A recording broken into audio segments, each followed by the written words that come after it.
Okay, good morning, everybody. Uh, my name is Arhya Nareswari. You can call me Nares. So maybe it's easier to remember. It's very nice to meet all of you in this event, in this virtual forum, virtual meetings. Hopefully we can have a very nice discussion this morning. Yeah, like it mentioned before, I'm a lecturer in Universitas Gadjah Mada University of Yogyakarta, Indonesia. And today I will presenting about one of the character of settlement.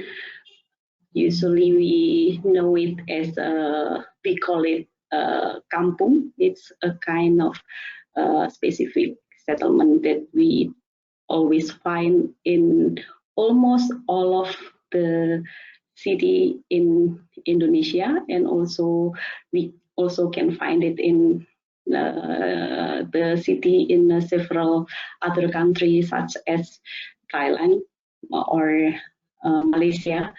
So Southeast Asian cities usually have a kampung, specific settlements that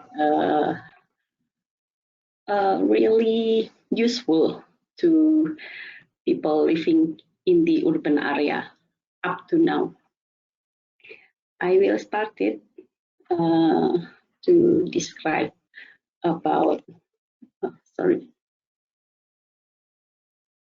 Okay, the outline of the presentation, it will be, the first is about the Indonesia. I think some of you already visit Indonesia before, and people already visit Bali. Bali is one of the island of Indonesia, while the Indonesia is the islands country with more than 13,000 island actually.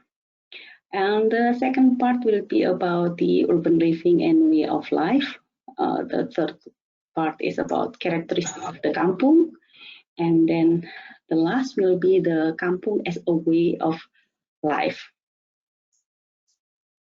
I will describe about the location of Indonesia. This is Indonesia. We already know this is Europe is up here.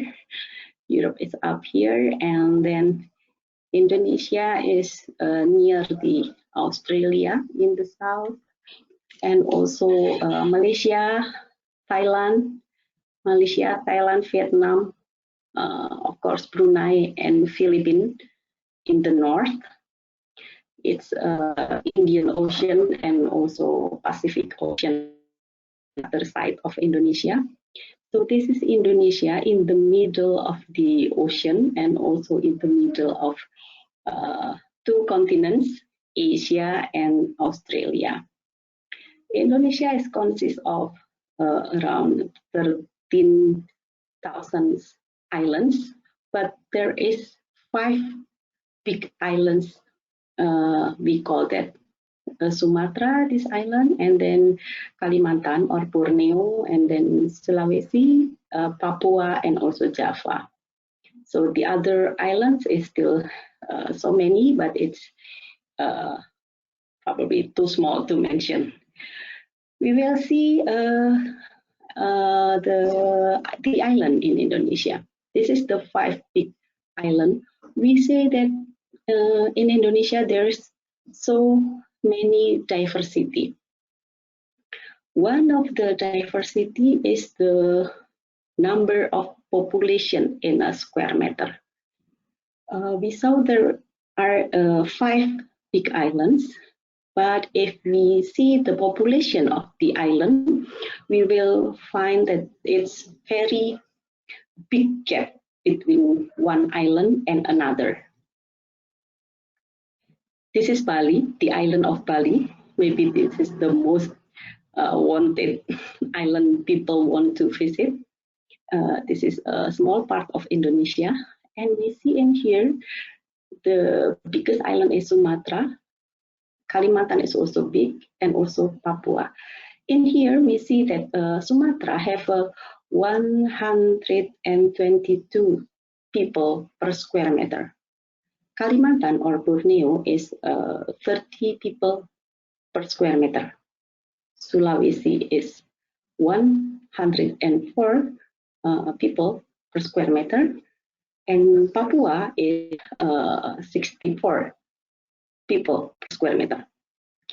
And the smallest island between the 5 big islands is Java. Java is 1,149 people per square meter. So, sorry, not per square meter, but per square kilometer. Sorry, thank you, Nariman, for the reminder. It's not a square meter, but square kilometer. So we can see how is the diversity between one island and another island. It's very different. The gap is very far between Java and also other islands. The other diversity is also about, we call that ethnics, probably. Yeah, ethnics, that so many ethnics in Indonesia. It's more than 100 ethnics, and it has a very unique culture, and also, of course, have a very diverse physical, cultural events, or physical buildings, for example. So it's very diverse vernacular building, and also ceremony, and also many things is very different between ethnics in Sumatra and also in Papua. It's very diverse, the culture. So it's many also differences in the culture, and also vernacular, and also in the city or in the urban area. We can see here that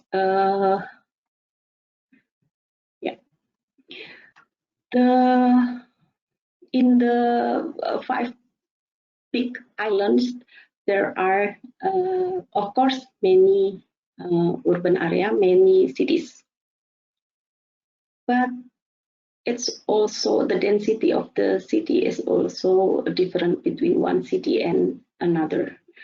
The biggest is, of course, the capital of Indonesia. The capital of Indonesia is Jakarta. So this is the biggest population.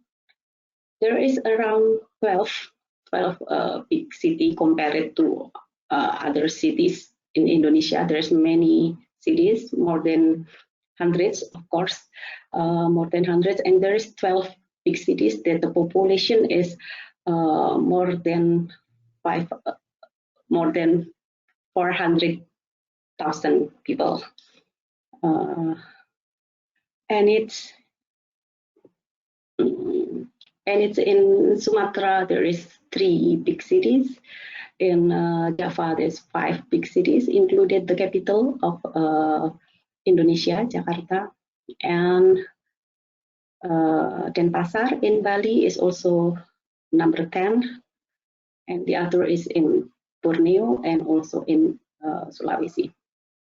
In here, I will talk more about the settlement and kampung in the number 12. Number 12 is Yogyakarta. So Yogyakarta is my hometown. This is about 1 hour flight from the capital of Jakarta, and also around 1 hour flight also from Bali. From Denpasar is also 1 hour flight. So Yogyakarta is in the middle between Jakarta and Bali. Why Yogyakarta is interesting to describe? Because Yogyakarta is, we can say, middle-sized city. It's not really big, not as big as Jakarta or maybe Surabaya or Bandung. But it has a long history because Yogyakarta was a kingdom, and there is a time that Yogyakarta became the capital of Indonesia after it colonized by the Dutch several decades ago. So because of the long history, so Yogyakarta now is famous as a cultural city and also tourism destination city. So probably Bali is really famous because of the scenery or the beach. But Yogyakarta is also famous as a tourism destination because of the heritage. Okay, and we will see how is the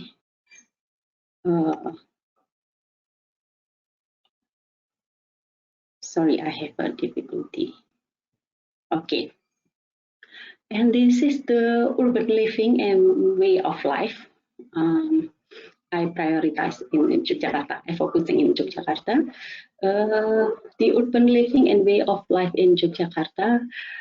If we see the economic activities is such as another city in Indonesia, the economic activities is come more from tourism destination as a tourism destination, especially in Yogyakarta because its history is its heritage is really attract people to come to Jogja. So that's why the economic activities is many of the activities is related to the Yogyakarta as a cultural city or a tourism city.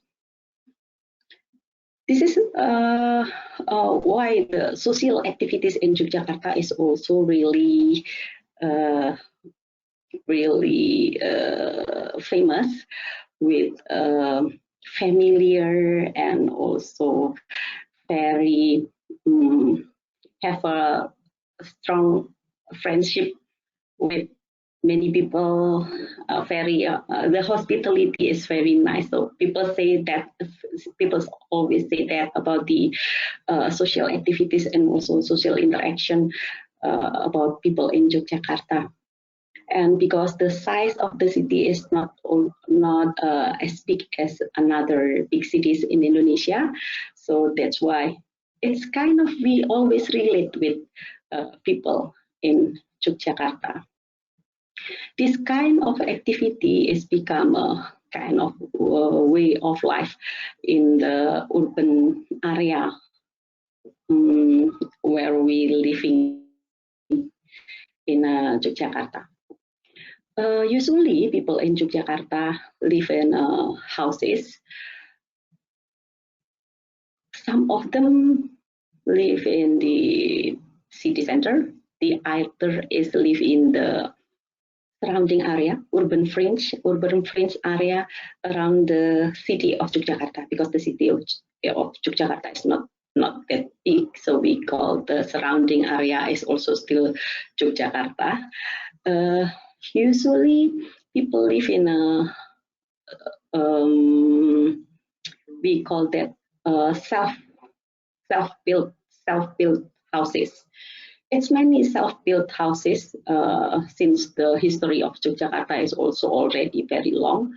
So we call the self-built houses as a kampung. So kampung is a settlement that mostly people self-built in the area. So we can say that the development in the kampung is spontaneous and also unplanned. So people build a house by themselves using maybe a piece of land, using the land that still exists or still can be built. We can say that the settlement in Yogyakarta, the typology of the settlement in Yogyakarta, we can divide it into several types. The first is about the heritage settlement. And we also can divide the heritage settlement by the time while the settlement being built.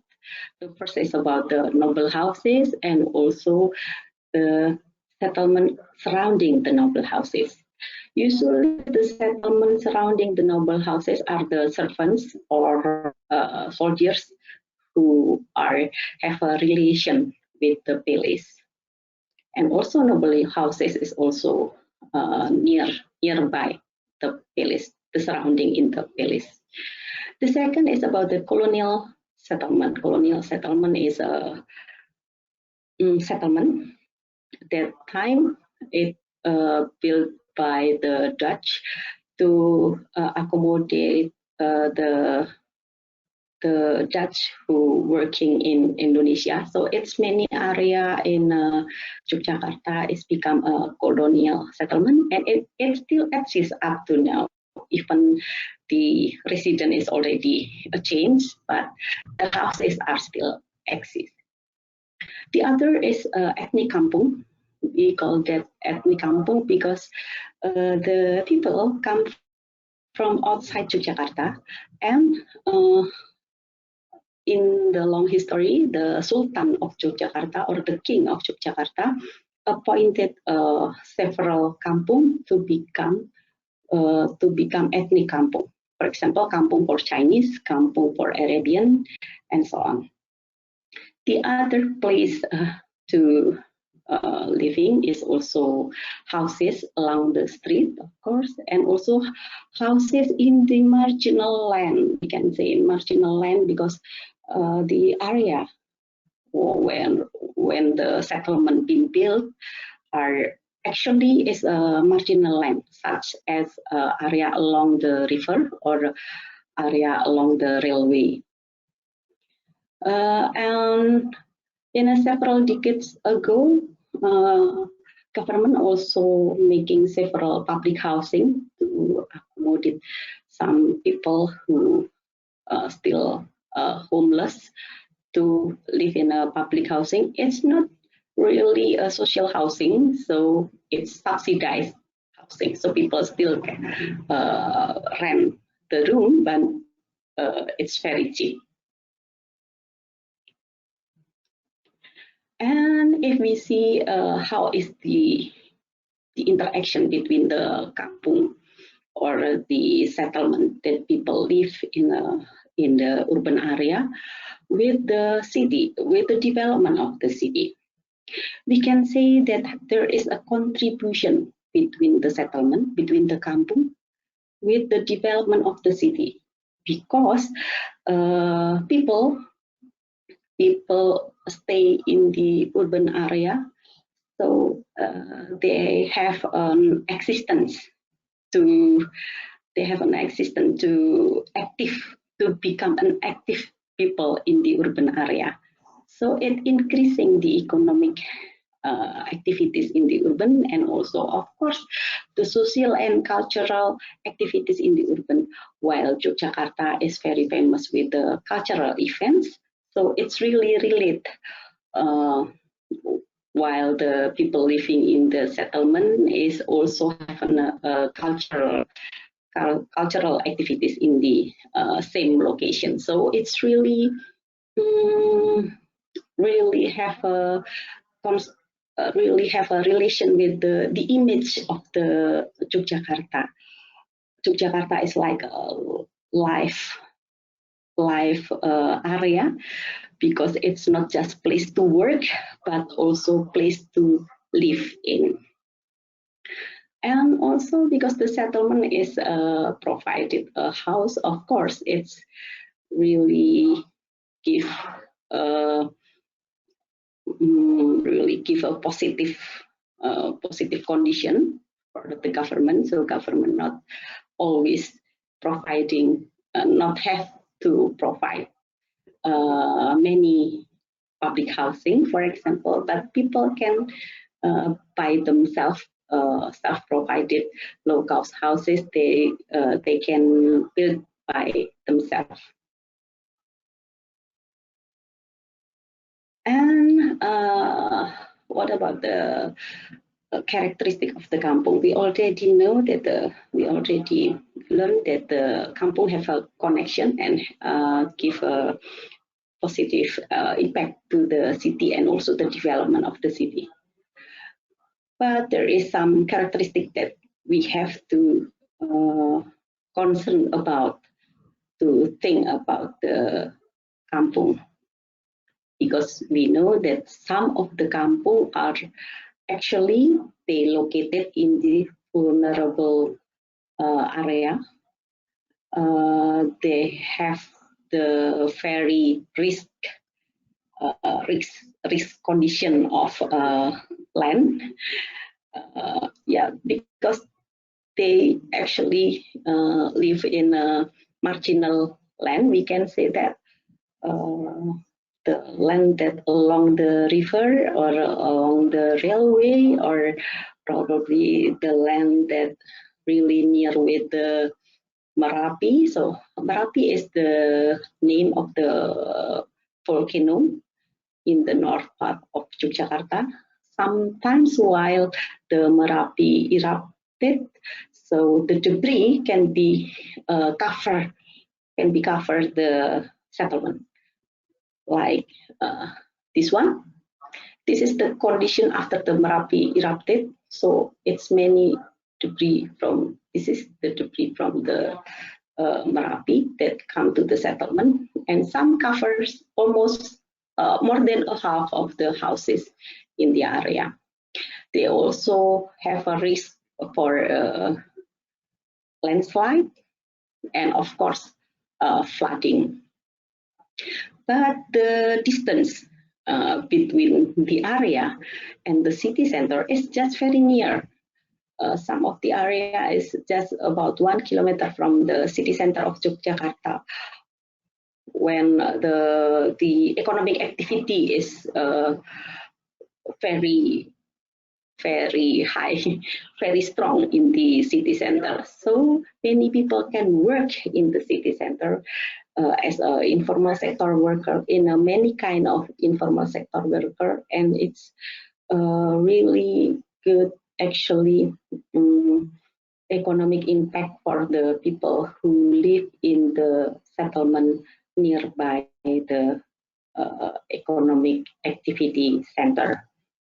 So that's why people still working, people still living in this area, even the area is have a very high risk. And if we see the infrastructure, of course, because this is the spontaneous settlement, so the infrastructure is also spontaneous. Some of them is not ideal, actually, the condition of the infrastructure, the accessibility, and then the drainage, and so on. Up to now, actually, people already built the houses with the permanent building material, such as brick, or maybe stone, and so on. Before, many of the houses are made by stone, bamboo or wood. But right now, it's also not really easy to get wood, and of course, it's expensive. So people using brick. It's cheaper rather than wood. Actually, it's still more expensive rather than bamboo, but the durability is longer rather than bamboo. So that's why people in the area using permanent materials as their building materials now. And about the social and economic condition, we can see that the informal sector worker is usually stay in this kind of area. They have a job maybe in the trade or services or manufacture or transport. This is kind of the traditional transport. Rickshaw, we say it beca or rickshaw. It's still traditional transportation that people still using. And it's many becak driver, rickshaw driver who live in the area. So if we come to the Kampung, So sometimes we can find they park their rickshaw here. Usually people have a daily income, so it's not monthly because they're working maybe as a rickshaw driver or maybe motorcycle taxi driver, or maybe another job in the city center as a seller, as a food production, souvenir production. So they have a daily income, not monthly or not a weekly income, but daily income. And we can say that they have an unfixed salary. We can say that they have an unfixed salary because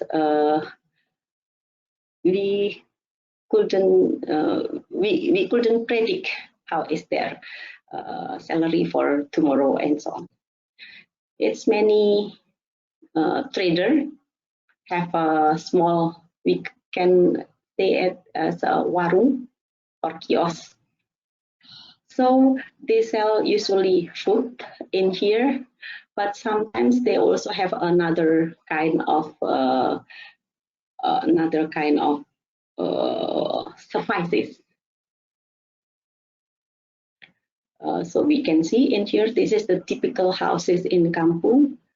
The house is actually not really big, so it's small, and they have a small veranda in here with a chair, so people can sit down here. Sometimes this become a living room, or sometimes this is become a social room with the neighbor or the people who go through this house and then have a sit here and then have a communication. So this is really the interaction communal space. Usually it houses, yeah, they have this one, like this one. This is the river in here, and this is the small alley beside the river. So people make a kind of a sitting area in here. So it's many sitting area, permanent or non-permanent sitting area always. And usually they have a shade. They have a sitting area in the shade, the area that have a shading, because in Indonesia is always hot and humid, so people using the shade as a sitting area. This is really unique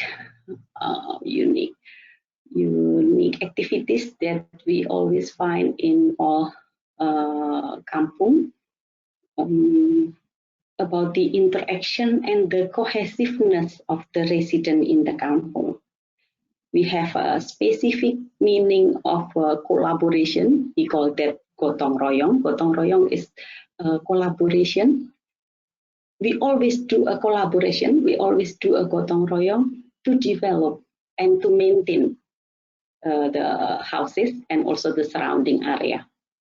This is one of the characteristic, the social characteristic of people who living in the kampung.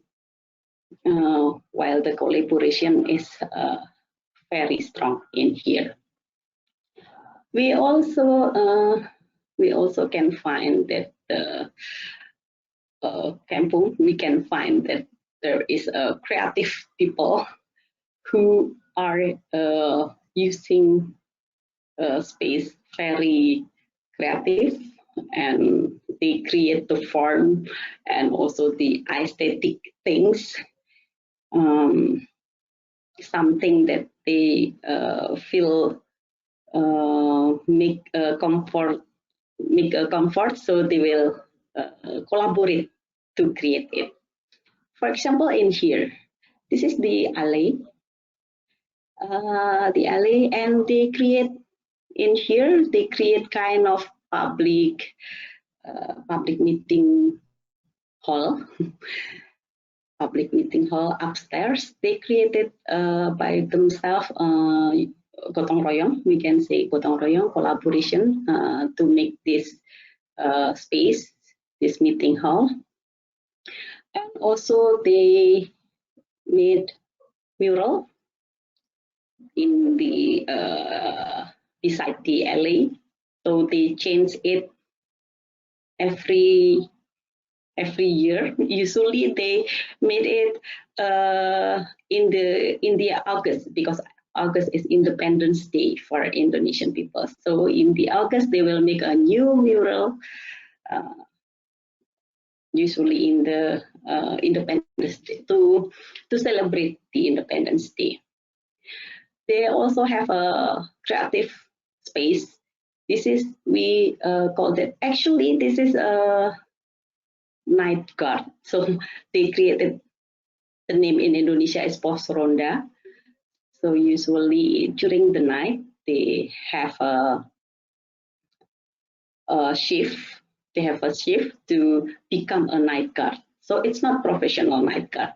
This is by community night guard, and they need this space, this room, this space. But usually this become a very multifunction space, because the night it become a night guard, but in the morning or in the afternoon it become a playground for the kids, and also it's become a sitting area, or it become a for a place for chatting and so on. So it's many multi-function space. Because of this condition, so we can say that Kampung can become a way of life in the urban living, because of the internal potency. We already learned the internal potency of the people who reside in the Kampung. They really have a creativity in using space. So it's very small houses. This is two houses actually. These houses and these houses, very small houses, but they meet a really neat house in the very small space. They also create the vertical urban farming using the alley, and they have a potency to have a social activity in all of their activities.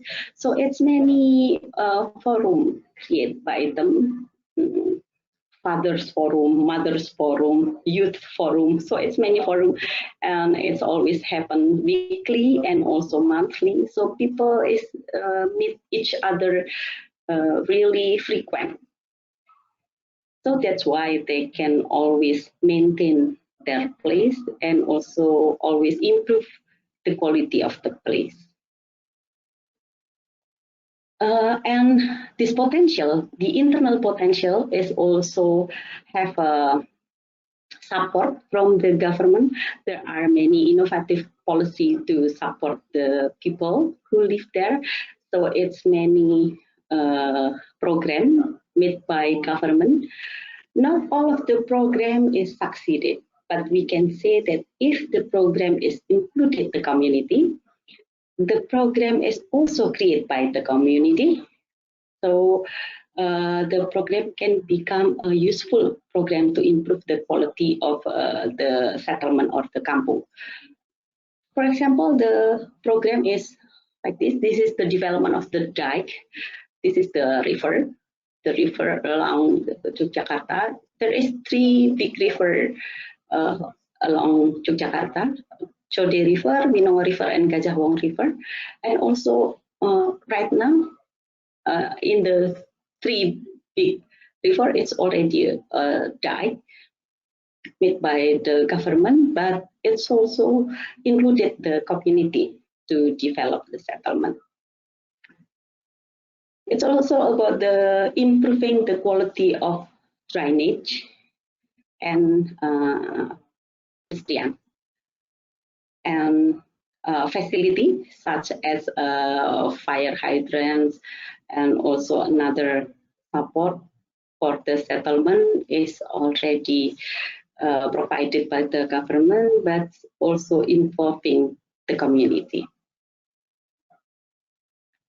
We can see in here that as a way of life, so Kampung is not just a physical facility, the place that people can live, but there is a social and cultural activities who always stay in the kampung. We can say so kampung is beyond physical setting. It's more than that, because people living in a kampung is not just living, staying, physical, but they live as their social and cultural condition. So while the kampung is improving physically, for example, like this one is the public housing.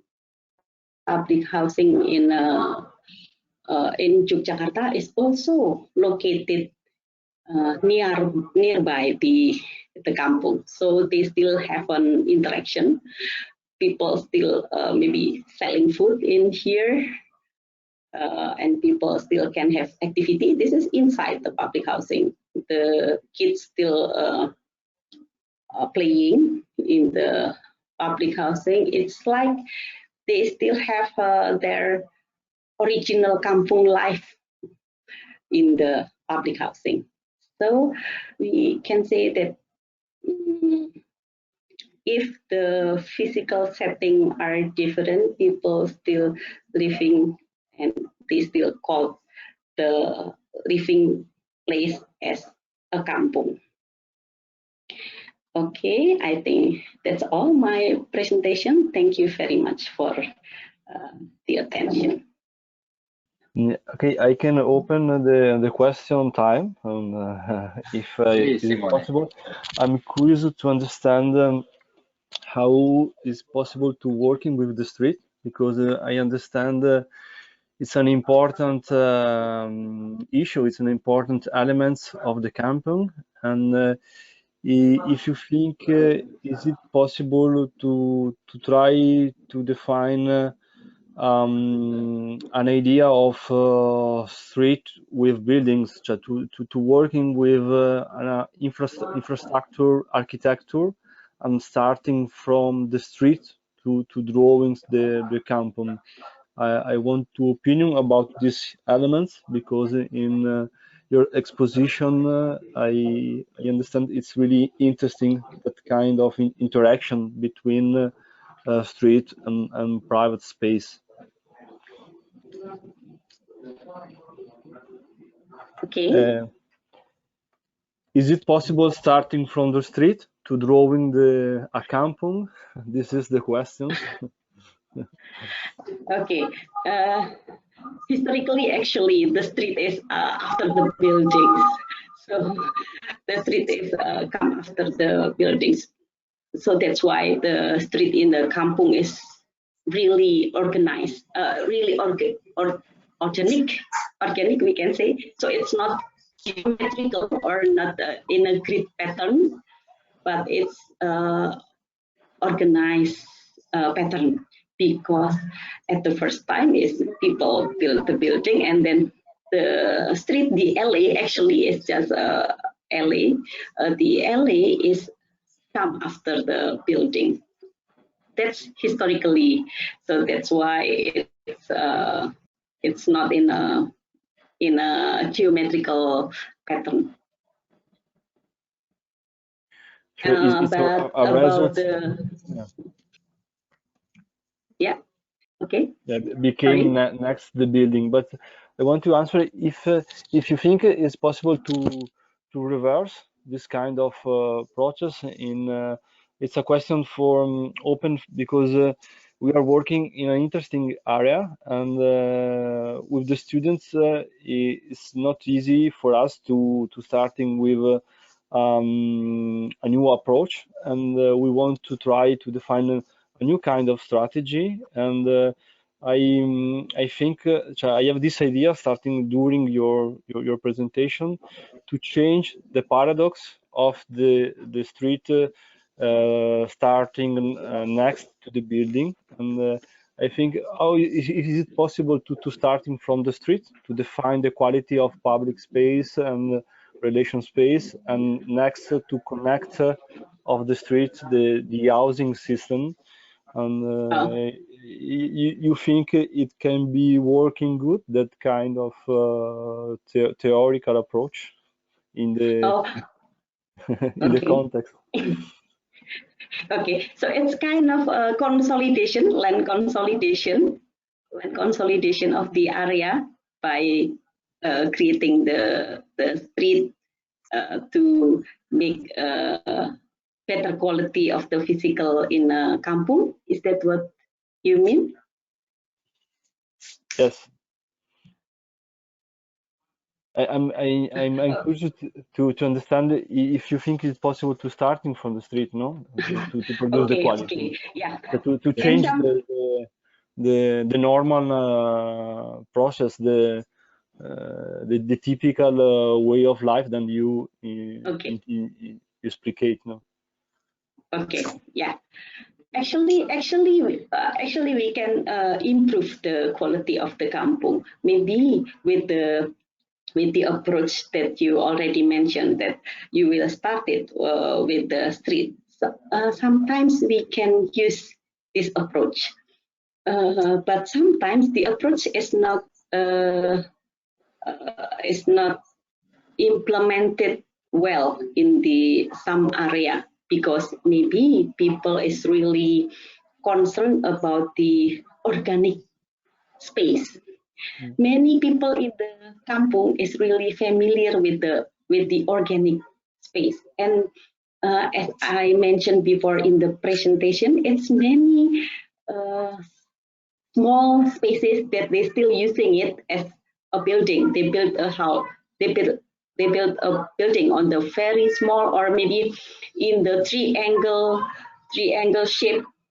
In the triangle shape plan, they also can create a building. So the organic pattern is attract their creativity to create space in the kampung. So this is also one of the characteristic of people in the kampung, who they really love the organic pattern. But if I see the condition in the public housing, for example, public housing is really, of course, it's really geometric. It's really managed. It's really managed. The space is also managed. After that, people also can adapt to live in the public housing. The adaptation to live in the new physical setting is also a unique characteristic of people in the kampung, actually. So I think if we improve the kampung in a geometrical pattern, for example, started with the street, to make a better quality of drainage and other infrastructure. So I think we also can do that, but it's need time to people adapt with the situation, and then have a living in the area again. And I think we can do it partially. We cannot do it in a big area in a one time, so people can feel very strange with the situation. So if we make it partially, I think it can be working better, because their condition now, they also increase incrementally and partially, not in big differences in one time, but it's long time and then increasing gradually. So is that answer your question? Probably. It's not really a yes or no. No. It's obvious. It's not possible to answer yes or no, but there is complexity inside this kind of question, and I understand now very well the cultural condition. Is so important to try to define a good concept, because it's not easy to accept different kind of way of life, and this kind of relation between people and space is so strong. This idea of organic and free space is a strong relationship, and I understand it's not easy to try to change different kind of relationship between street and space. It's really clear for me. Yeah. Thank you. Okay. Yeah. Thank you very much. Yeah. Also, I have another questions. First of all, thank you very much, because this presentation is a gift for the students. It's very a good present for the students, because it's a travel in a new culture environment. I have, my question is this: all the site is between hardware and software. There is a hardware designed, planned by an architect or technical, and a software part designed by people in formal way, and in relation to the time and the usable of the part. Where is the limit of the project? How much the architect can plan all the process, and how is the edge between the technical approach and the informal way? This is the first.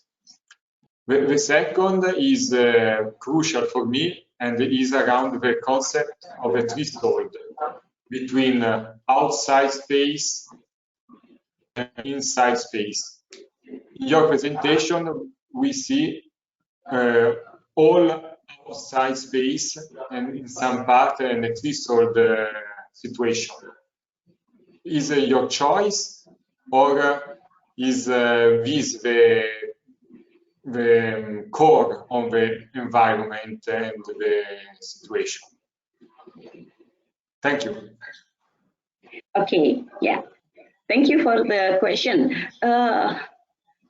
The first question is about the who built the environment, the architect or the people, and then the second about the inside space, inside the house space. For the first, mostly all of the buildings is made by the people themselves. We can say this is a vernacular houses, because the house is made by them, it's planned by themselves, and they also not using construction workers to create it. So they created by their neighbor. We call that. This is one of the collaboration that I mentioned before in the presentation. They have a specific collaboration. We call that gotong royong. So sometimes they also doing the gotong royong to make one house for one people who live in the area. So they are not architects who contribute to the area. That's the default in the area. But up to now, recently, it's many, not architect, but it's many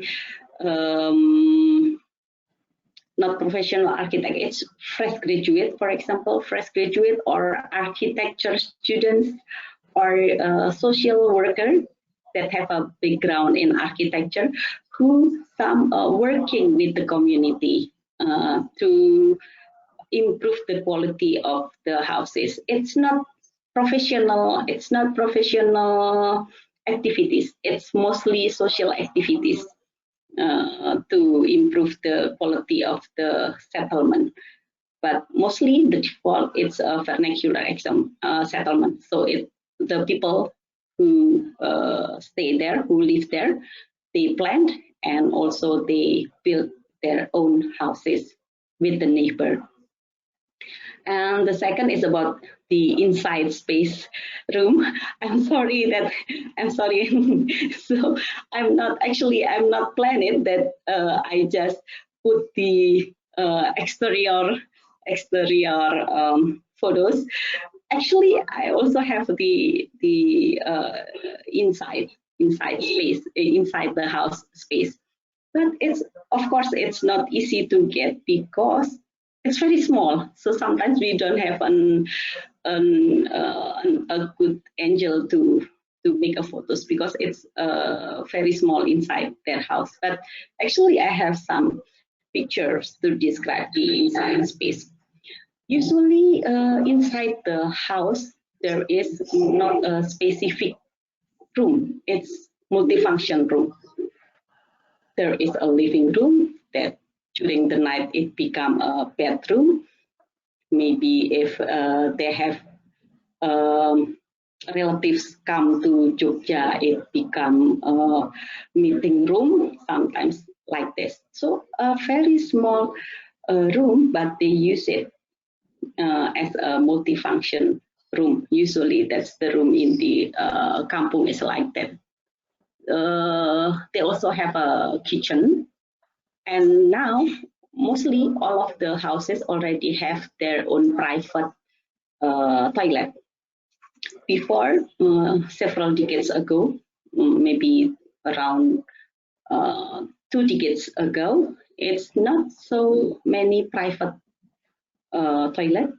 They're using public toilet for that, but it's a program from the government that one house has to have has a minimum one toilet. So after that, all houses already have a toilet.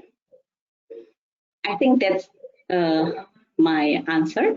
Is that answer your question? Yeah. Thank you very much. Okay. I repeat, your presentation is a gift for the students. Is very useful. Thank you very much. Okay. Thank you very much. Yeah, you're welcome.